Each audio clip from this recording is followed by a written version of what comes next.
everyone, my name is Mohammed Sharawi.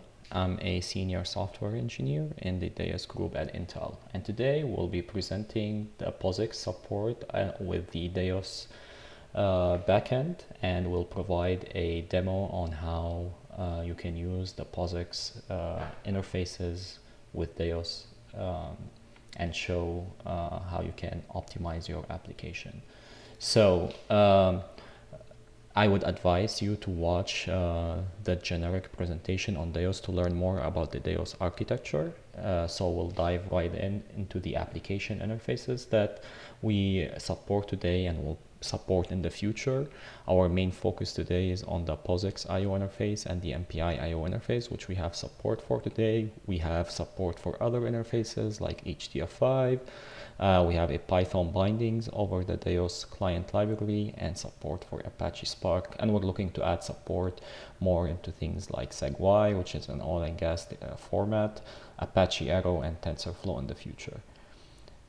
So let's dive into the POSIX interface. So this diagram describes how we support DAOS today, how we support POSIX over DAOS today. So the DAOS API, DAOS provides a very rich generic API for users to use, but also for middleware developers to port their middleware on top of DAOS, so that applications that want to use the DAOS stack do not have to rewrite their application code.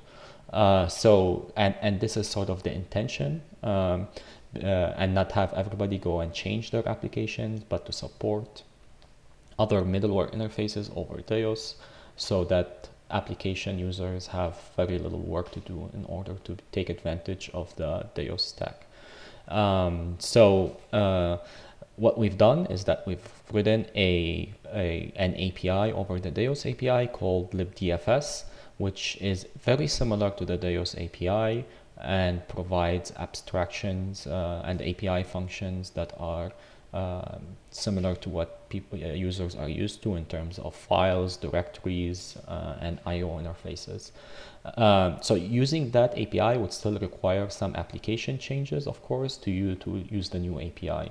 If that is not possible for the application developer to do, they can use the Fuse driver, what we call tfuse, which sort of implements a Fuse driver over the libdfs API. There is, of course, some performance degradation when going through Fuse because it's not in user space anymore. Fuse is built into the kernel and introduces some overhead. But to that matter, we've introduced a library to intercept read and write calls, so that just the IO path for IO access to files is on the fast path in user space, and that bypasses Fuse and goes directly through libdfs all in user space. So that's sort of a recap of the POSIX support that we have in DAOS today. So we'll go through the demo later, but this is just to give you a brief idea of how, for example, how to start the Fuse daemon. Basically, when you have a pool and a container, a POSIX specific container, you just launch the dfuse command on the client side where you want your Fuse mount point, and specify that pool and the container UID and the mount point location, and then you'll have a Fuse mount point over DAOS. Like any other namespace you can access files and directories in the DAOS container directly through a POSIX interface. Again, if you want to use the IO interception library, this is just an LD preload path that you add at runtime to your application, and this will intercept all the read and write calls, the IO calls basically, for faster execution, better performance when you are using the POSIX interfaces. The DFS library, as I mentioned, is a client library that the application can link with. It provides an encapsulated POSIX namespace for users, and the API is very close to the POSIX API. So it still provides you the notion of files and directories.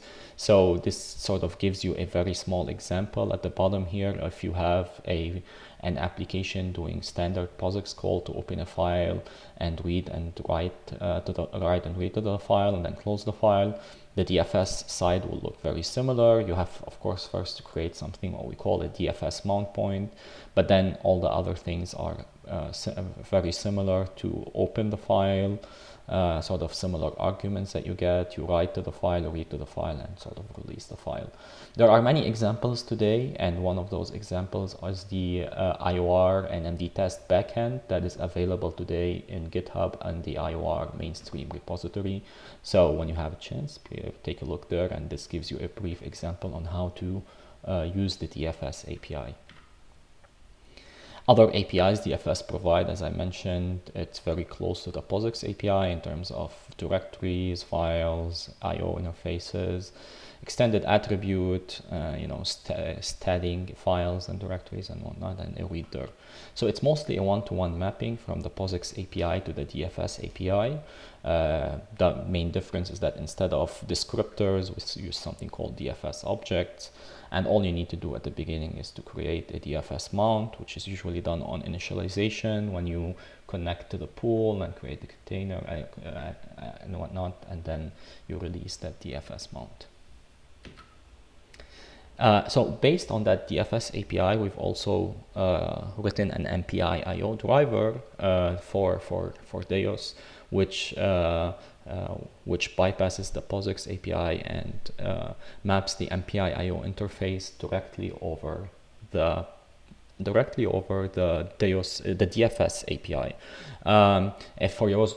For those who are not familiar with what MPI-IO provides, MPI is a generic standard for parallel computation, parallel communication, and it also provides standard I/O interfaces for MPI libraries to implement, and it gives you a notion of parallel I/O to a single file or a subset of files. So it is usually very useful to use the MPI-IO interface versus the POSIX interface when you are working on a parallel file system.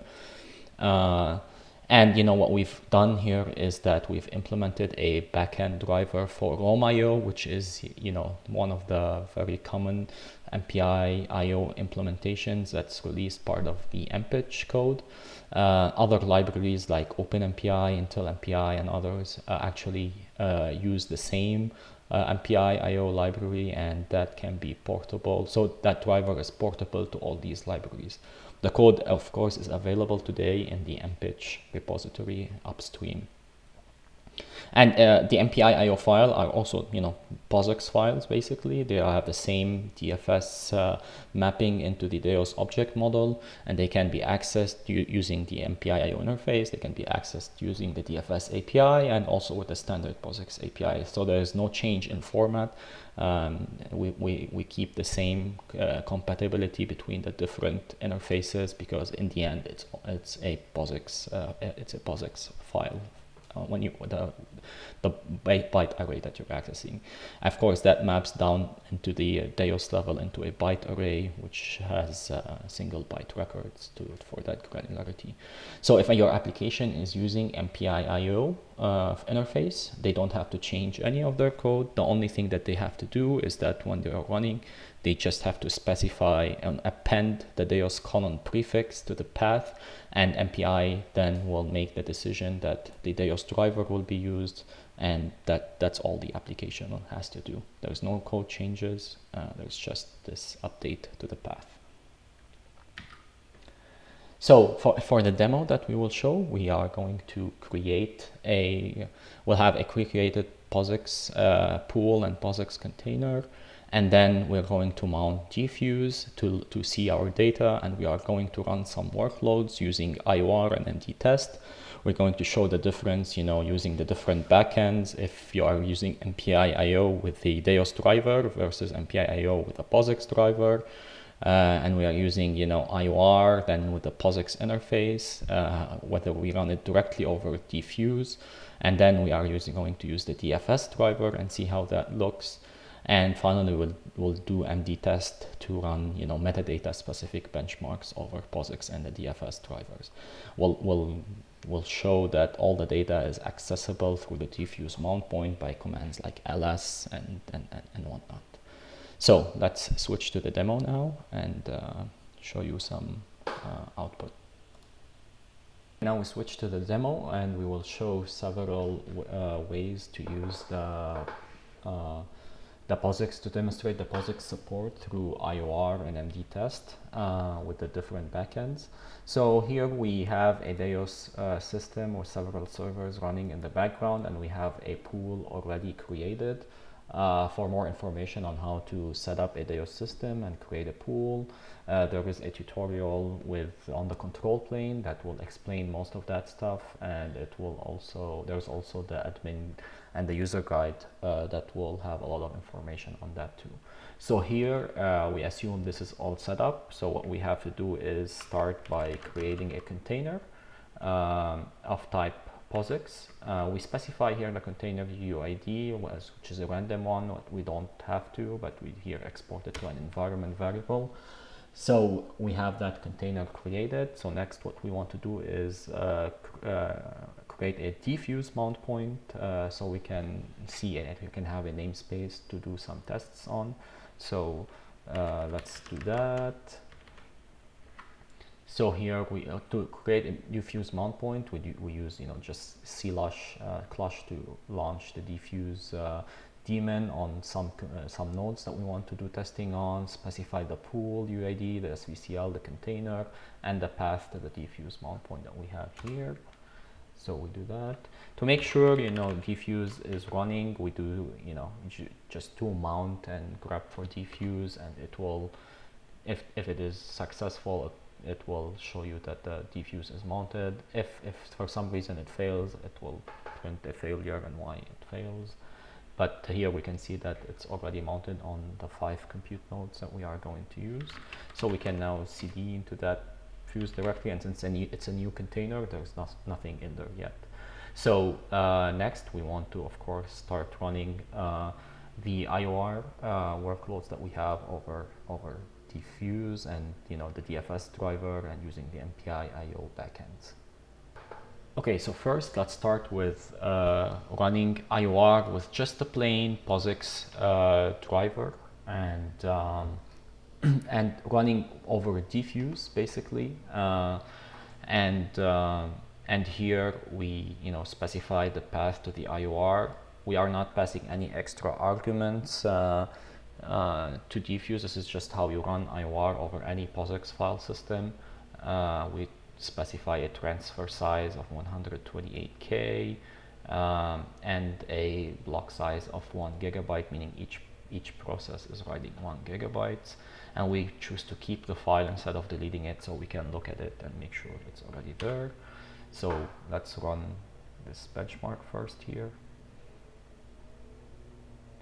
So running over fuse directly is, as we said before, is going to be a little slow because the fuse overhead that's associated with running that's not in user space, and so there's going to be extra overhead. So you can see the performance here between write and read. Write is also, of course, a little slower, but in the end you will see a file here, the IOR file that we've created and read.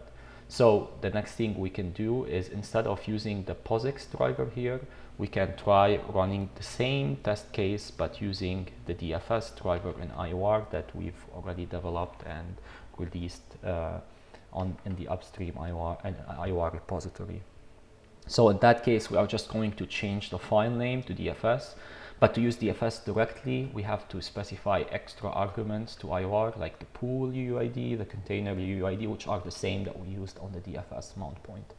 And so once we run that, you will see it will run much faster here. You can see that the performance there's a big difference in both read and write performance. Instead of, around 3 GB per second for write and 16 GB per second for read, we get close to 41 and 47 GB per second for write and read in that case. And if you look at the files underneath, they're exactly the same files, right? So what we can do, for example, is use the same POSIX driver, and instead of writing again, we just do read and read verify of the DFS file to make sure it is the same format, it's the same content, and IOR will read and verify here with the -R option, and you can see that there are no errors reported. So it's exactly the same file, just writing through the different interface gives you better performance. And next we can run sort of the same test case. However, instead of POSIX, we use the MPI-IO backend for IOR. So here we can specify, instead of POSIX, MPI-IO. And here we are still using the MPI-IO backend, but also the POSIX driver there. So it's going to be similar to the POSIX performance that we see. So let's run that here. So we expect to see similar performance to the POSIX backend in this case. So not very fast performance that we see with DFS. Wait for it for a second here.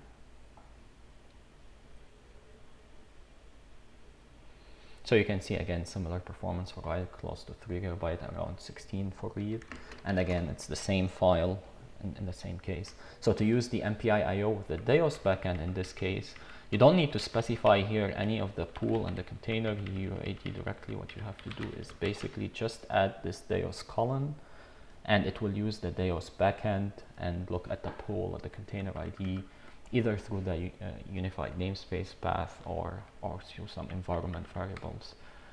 So here we run that, and this will be faster than the original. So you can see that the performance is close to what the native DFS driver provides, because we bypass fuse in this case. And again, all the files look similar. The same format. You can read and write. You can read and verify, I mean, through any driver, and they will all be the same files in this case.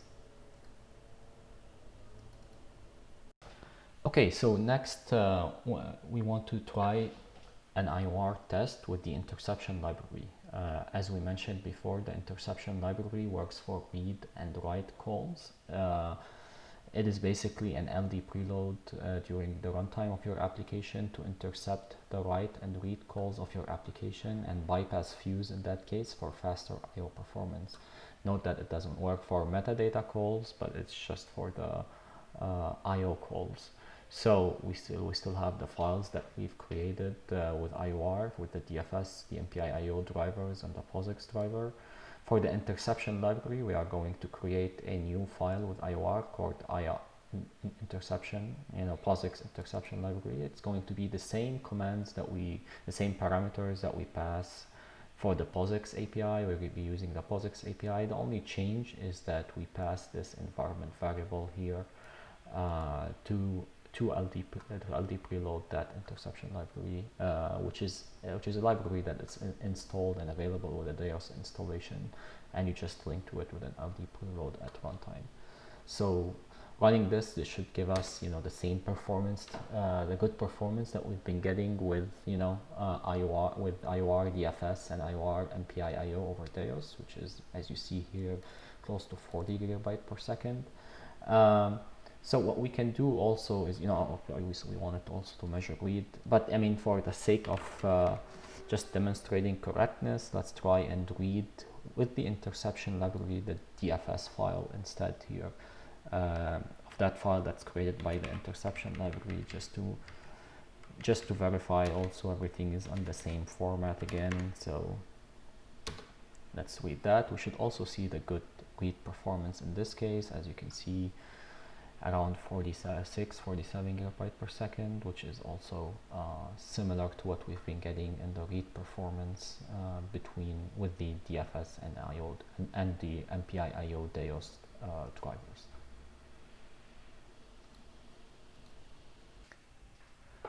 Okay, now that we have demonstrated the IOR runs, let's switch to MD test, which is more metadata focused.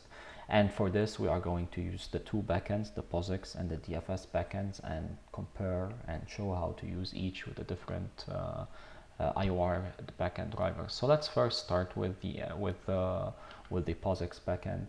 So to run MD test, it's it's similar to IOR. It's an MPI application. So you have an MPI run command.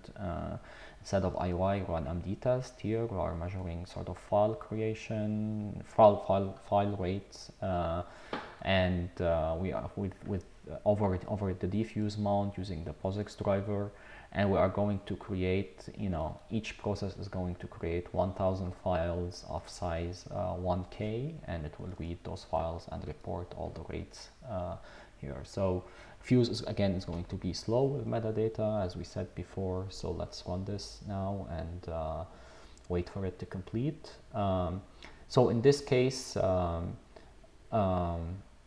again, even if we use the interception library, basically it only speeds up, the read and write cases for the I/O, but and everything else in this test, like creation, file stat, file unlink, and all those operations, the interception library here doesn't help much.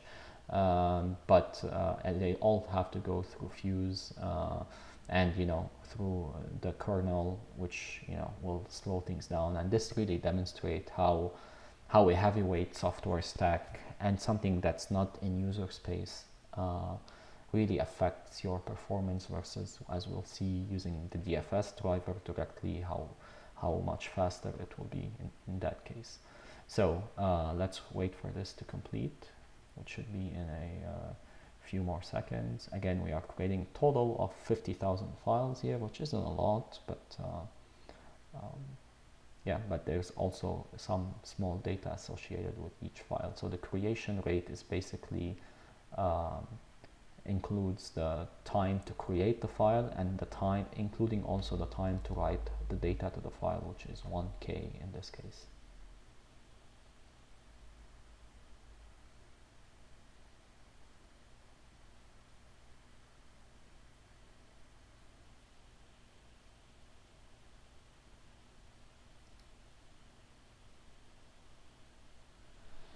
So you can see here now that the run has completed, and MD test reports the file creation rates, the stat rates, the read removal rates, and you can see, they're in the thousands. The creation rate is not very impressive. And so let's compare that now with the same run, but in this case we are going to use the DFS driver instead of the POSIX driver. So using the DFS driver again, we will use the same argument. So I'm going to increase the number of files created because DFS is not as slow as Fuse. You can create a bigger data set, but the same other parameters. We also have to specify things like the pool, the container, and whatnot, same that we did for the IOR run. So let's run this. This should run much faster and report better rates. So you can see, even with a small, set of compute nodes, a small system, that and a larger data set, basically a 10x larger data set, that the rates that are reported are much higher than what we get, what we can get from just using the DFS driver. And as we said, the DFS API is very similar to the POSIX API. So if your application is metadata intensive, it might be worth investing some time to use the DFS API in this case, which should give you much better performance. One thing we can do here is just create a smaller data set. Since it also measures removal, we don't see the data set created, but we can keep the data set and just measure creation rate in this case, just to look at what the data looks like, just to verify that the DFS driver is working. So we pass the -C option here, and we create only 500 files. So you can see that we have the data set is under tester and then MD test tree. Let's go to one of those here, and you can see each process has 500 files. And let's pick one of them here just to make sure that it's of the right size. It's 1K, and above there, each process has, have 50 ranks, each rank writing to its own directory. This is also always controlled by the MD test arguments. You can have a single shared directory or directly per rank. It's all the same in the DAOS case, because a directory is usually striped across many targets, so it will give you the same performance in that case. So this sort of demonstrates, the different IOR and DFS backends, yeah, everything here is available. All the IOR backends for MD test and IOR are in the IOR repository, and they are available to check out and play with and run some performance benchmark.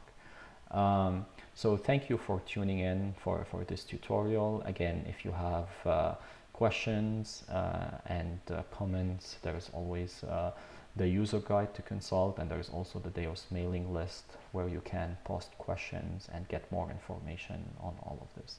Thank you again. I hope you enjoyed the video.